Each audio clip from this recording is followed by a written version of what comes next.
الطاف حسین، اگر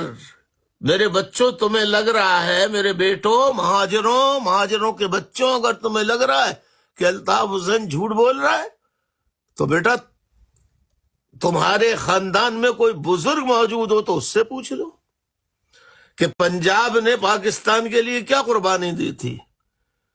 صوبہ پنجاب نے ہمیشہ انگریزوں کی بنائی ہوئی یونینسٹ پارٹی کا ساتھ دیا،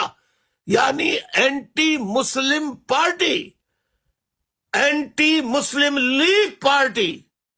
یونینسٹ پارٹی کا ساتھ دیا۔ اور جب معاملہ پکا ہو گیا، غور سے سنو بیٹو، جب معاملہ پکا ہو گیا کہ اب برطانیہ ہندوستان کی تقسیم کر کے رہے گا اور یہاں پاکستان بنے گا، تو سارے جاگیردار، وڈیرے،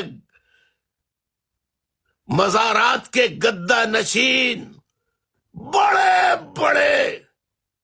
نامور خاندانوں نے ایک رات میں مسلم لیگ میں شمولیت اختیار کر لی، اور 1946 کے الیکشنز میں پنجاب کے عوام نے مسلم لیگ کو جتایا۔ اب ذرا آگے سنیے، جتا تو دیا مگر جو گورنمنٹ بنی وہ اکثریت میں جیتنے والی مسلم لیگ کی پنجابی گورنمنٹ، پنجابیوں کی گورنمنٹ، مسلم لیگ کے پنجابیوں کی گورنمنٹ نہیں بنی، شکست کھانے والی یونینسٹ پارٹی کی گورنمنٹ بنی۔ That is the character of Punjabis.